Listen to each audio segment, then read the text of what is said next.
안녕하십니까. 레지스탕스 정광용입니다. 검사들의 전쟁.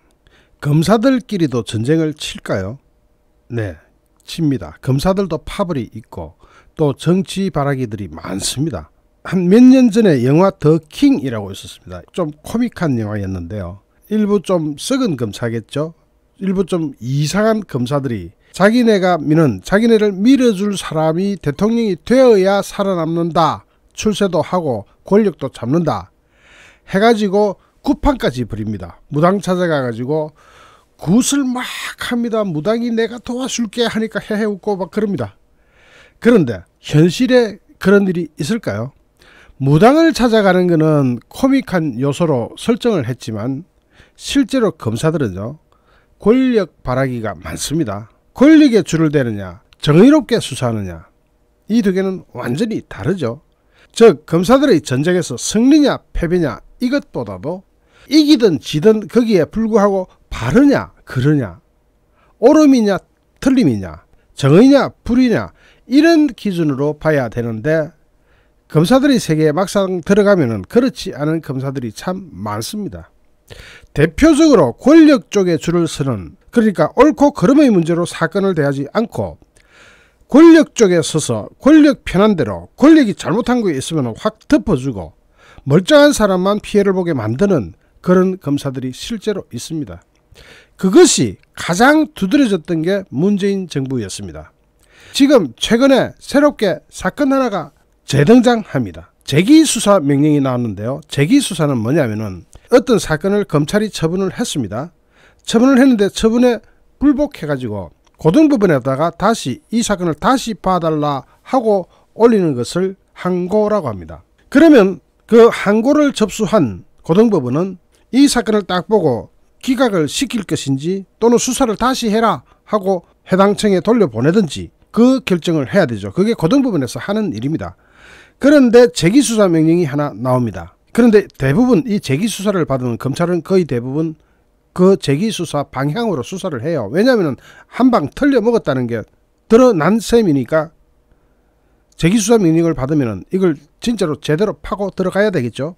윤석열 대통령이 검찰총장 시절에 이른바 찍어내기식 감찰과 징계를 주도했던 의혹을 받는 이성윤, 당시 서울중앙지검장이었고 지금은 법무연수원 연구위원으로 가 있는 사람, 그리고 박은정 수원지검 성남지청장이 검찰의 재수사를 받게 됐습니다. 하나씩 이렇게 밝혀지고 있는 것을 보면 정권교체에게 참 잘했다, 다행이다, 참으로 다행이다.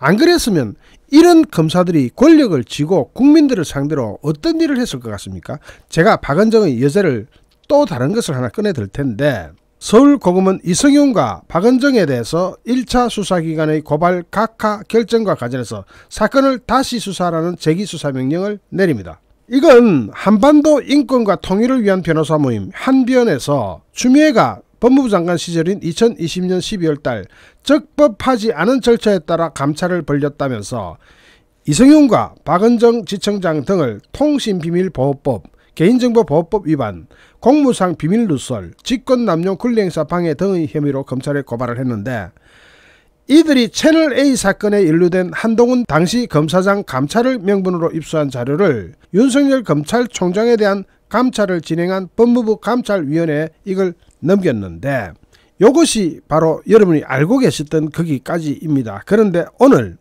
또 다른 사건이 드러납니다. 당시에 한동훈 법무부 장관과 윤석열 대통령의 부인 김건희 여사와의 통화 내역을 법무부에 제출했다던 채널A 수사팀이 박은정, 그 당시 법무부 감찰 담당관이었는데 박은정 성남지청장에게 속아서 통신자료를 제공했다는 말이 오늘 다시 나왔습니다. 즉 속았다, 사기를 쳤다 하는 취지로 서울중앙지검에 의견서까지 낸 것으로 확인됐습니다.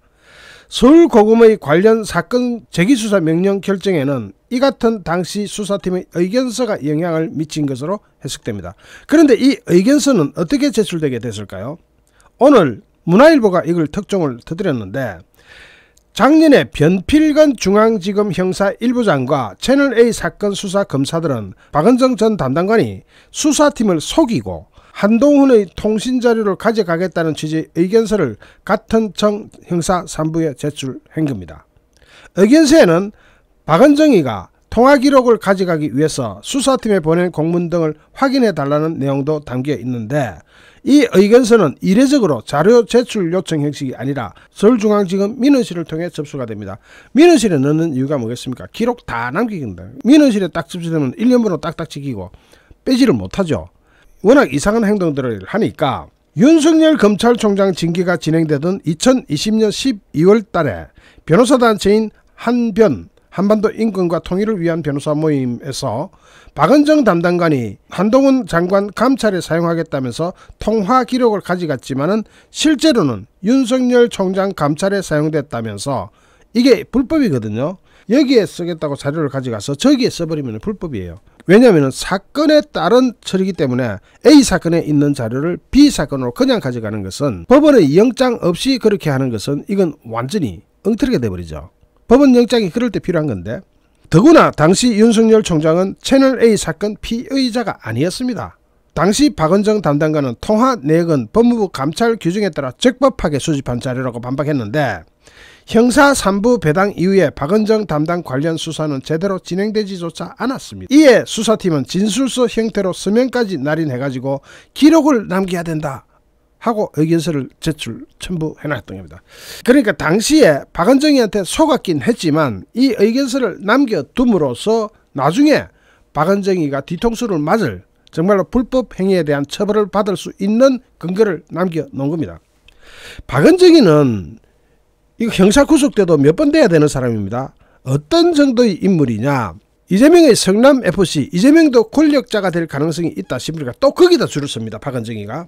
아까 제가 일부 부패한 검사들이 부닥거리까지 하면서 굿까지 하면서 자신들의 운명을 거기에 걸어버리는, 그러니까 정의롭게 팩트에 준해서 수사를 하는 것이 아니라 누가 되느냐에 따라서 수사가 바뀌는 그런 경우가 바로 박은정 지청장한테서 발생합니다. 성남FC 후원 기업이 차병현에서 33억, 네이버에서 39억, 두산건설에서 42억, 뭐 상당히 많이 들어가 합계 165억 원이 들어간 걸로 나왔는데, 2018년 6월 달에 당시 야당이, 그러니까 지금은 국민의힘이죠.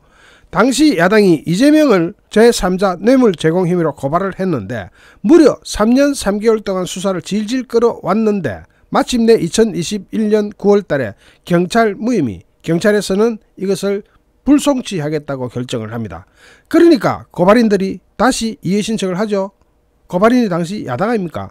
이의 신청을 하게 되면은 성남지청으로, 즉 경찰 차원이 아니라 검찰로 넘어갑니다.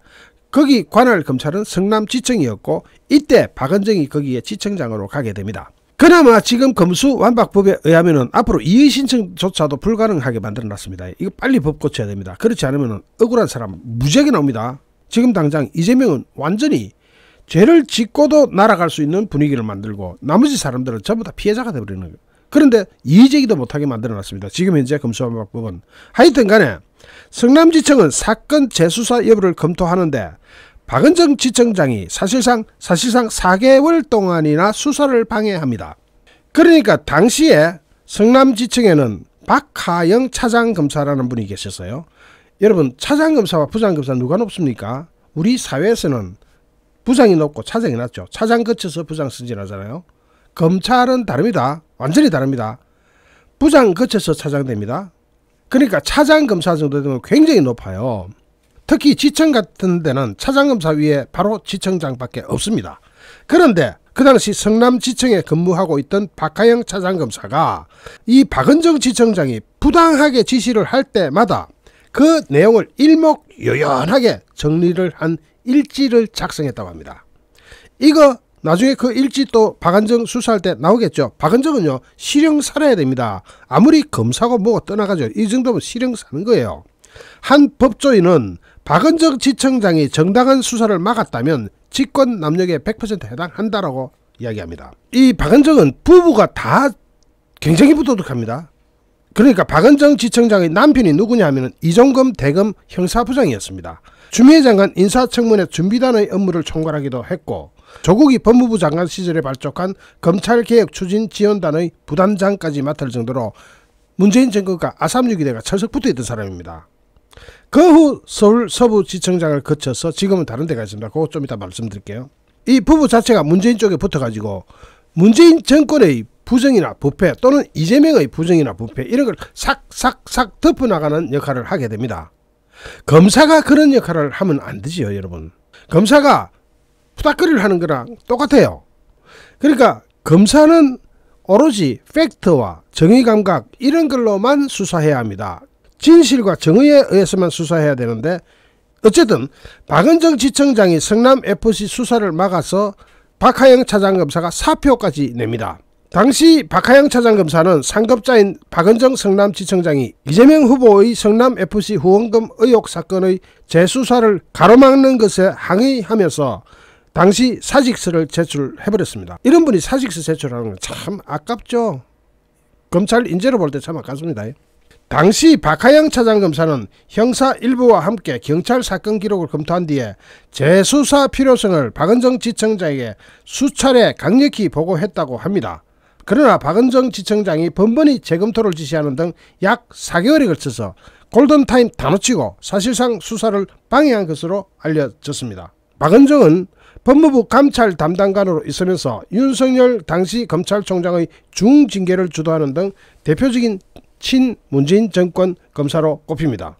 제가 왜 이런 검사들을 자꾸 부도덕하다고 이야기하고 불법적으로 이야기하느냐 하면은 이상하게 문재인 정권을 바라보는 또는 이재명을 바라보는 그런 검사들은 일하는 방식이 대부분 부정하거나 부패하거나 불법적이거나 이쪽에 걸려요.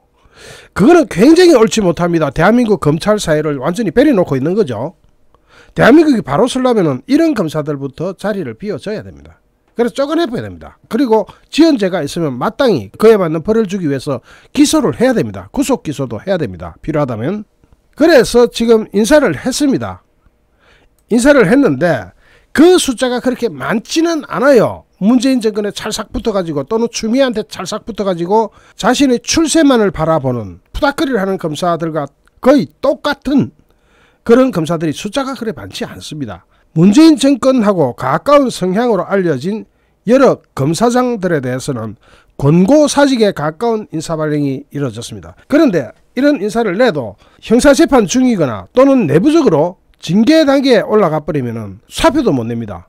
사표를 못 내니까 어디로 갖다 놔야 되느냐. 그래서 법무연수연구위원회 정원을 늘려버렸죠. 일단 얼마 전에 이루어졌던 인사를 보면은 구자현 검찰국장은 대검 고검 차장검사로 발령이 났고 고검은 직접 수사부서가 아니라서 실권이 없어요. 이석현 서울고검장을 비롯해서 이정수 서울중앙지검장, 이정현 대검 공공수사부장, 심재철 서울남부지검장 등은 법무연수연구위원으로 이동시켰습니다. 뭐냐? 이 5사람은 형사처벌까지도 봐야 되는 겁니다. 여기 한동훈 법무부 장관이 이런 사람을 일로 몰아놓을 때는 반드시 어떤 보관이 있습니다. 지난달에 단행한 첫 검찰 인사에서 법무연수연구위원 인원을 모두 꽉 채워버렸습니다. 그래서 4명 더 늘리자 하고 법무연수연구위원의 정원을 늘려버렸습니다. 그러면 4명이 누가 될 거냐? 거기에 대해서는 대충 다 아시겠지만은 당장 이종근이도 거기 가게 될 겁니다. 이종근이 누굽니까? 박은정이 남편이죠. 자, 그리고 임은정 법무부 감찰 담당관은 대구지검 중경수사단장으로 자처시켰는데 한동훈 법무부 장관은 이종근 지검장과 대진웅이라고도 하죠. 정진웅 전 울산지검 차장검사를 각각 대구고검과 대전고검 차장으로 발령을 내면서 동시에 법무연수연구위원으로 파견하는 형식으로 우회하는 좌천성 인사를 합니다. 이건 뭐냐? 지금 현재 연구인의 정원이 5명이 꽉 차버리니까 발령은 대구고검, 대전고검 이리 내면서 가 있기는 법무연수연구위원으로 가 있으라 파견 형식으로 그렇게 발령을 냈습니다. 그러니까 지금 여기에 열거된 사람 말고는 한 12명 명 정도 더 있는데 그거는 쫄대기고 어쨌든 검사장급으로는 이런 사람들이 다 지금 밀려났습니다. 그런데 이런 사람들이 일처리한 것을 제가 많이 여러분께 브리핑해 드렸는데 굉장히 권력지향적이고 부도덕하고 부정의스럽습니다. 이런 사람들의 특징이. 이 세상에서 완벽한 정의를 찾기는 쉽지 않다고 보지만 그래도 지나치게 부도덕한 사람들이 정권 근처에서 정권을 비호하는 역할을 막았다면 그 정권 자체도 굉장히 큰 문제가 있는 정권이죠. 왜입니까? 검사들의 비호를 받아야만 존재할 수 있는 정권이라면 이미 썩을 대로 다 썩은 정권이라는 거죠. 이를테면 법무부 장관으로 추미애가 딱 날아오더니 제일 먼저 하는 일이 서울 남부지검에 있던 정권범죄 합동수사단부터 싹 해체해버리는 것을 보면 여기에 걸려있는 사람이 도대체 얼마나 많은지를 짐작할 수 있게 하고 거기다가 참으로 정의롭지 못한 정말로 지저분한 그런 인사를 해나가죠. 그거 보면은 딱 알 수 있는 것이 이런 썩어빠진 검사들의 비호를 받아야 될 정도의 정권이라면 이미 그 정권은 맛이 다 간 정의 감각이라고는 도대체 1도 없는 그런 정권임을 스스로 자백하는 게나 다름없습니다. 물론 윤석열 정부도 후반기에 가보면 무슨 일이 터질지 몰라요. 여러분 몰라요. 윤석열 정부라고 임기 후반기까지 사고 없으리라는 보장 하나도 없습니다. 그건 어느 정권이나 비슷합니다. 윤석열 대통령 본인이 죄를 짓지 않더라도 그 밑에서 사고 터지게 마련입니다. 이것은 전 세계가 비슷해요. 아무리 선진국이라도 사고는 있고 거기도 경찰서 가보면 항상 바쁘고 거기도 감옥 가보면 죄수들이 갇혀 있습니다. 어쩔 수 없는 거예요. 사회가 존재하는 한 그거는 존재합니다만은 되도록 이런 인사라도 이런 사람들 권력지향적인 이런 사람들이 관직에 있으면서 지나치게 권력지향적이면서 국민들한테 피해를 주게 되는 이런 현상은 다시는 대한민국에서는 일어나지 않았으면 합니다. 잠시 후 또 다른 주제로 여러분을 찾아뵙겠습니다. 시청해주신 여러분께 진심으로 감사드립니다. 여러분 고맙습니다.